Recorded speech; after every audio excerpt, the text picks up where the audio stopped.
Well, that show, not this one. This text says, what about that story about Manchester City and Manchester United? All right, I'll see if I can squeeze it in.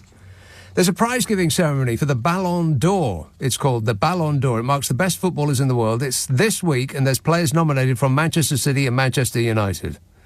Now, Manchester United have just been taken over partly by a billionaire. So naturally, they're having to cut costs because, you know, billionaires aren't made of money. And so to get to the ceremony in France, Manchester City rented a plane to take their players and the associated staff there and back.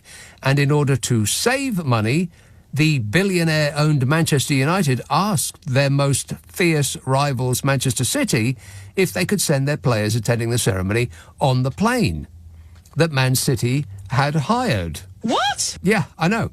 Only somebody who knows nothing about football would even think of asking, right? And the answer came, yes, of course, we'll see you at the airport. No. City said... No. Of course they did. Manchester United asked rivals, Manchester City, if Alejandro Garnacho and Kobe Mainoo could catch a lift with their party of 8 nominees to the Ballon d'Or, only to be told that the flight was full. And sadly for Manchester United, they were informed that there was no room on the flight and alternative arrangements had to be arranged. And United are in the midst of a series of cost-saving measures following the arrival at the club of Jim Ratcliffe and his Ineos group earlier this year. Jim Ratcliffe, fun fact, is worth £29.6 billion. That's billion with a B, not million with an M. 29.6 billion. He would be Britain's second richest person, except he patriotically went to live in the tax haven of Monaco in a move that is estimated by some to have saved him paying £4 billion in taxes.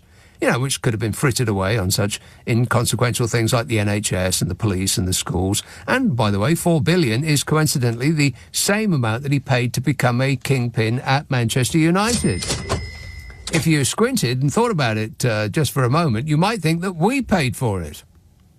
And this is where it gets funny, because the stated reason for asking to catch a lift on Manchester City's plane for United's players was that United are wary of their carbon footprint. Ratcliffe owns the company Ineos, the petrochemicals giant, and they're concerned about their carbon footprint. Well, thanks for that. I needed a laugh. You know, now the nights are closing in and all. With Bank of Scotland, you can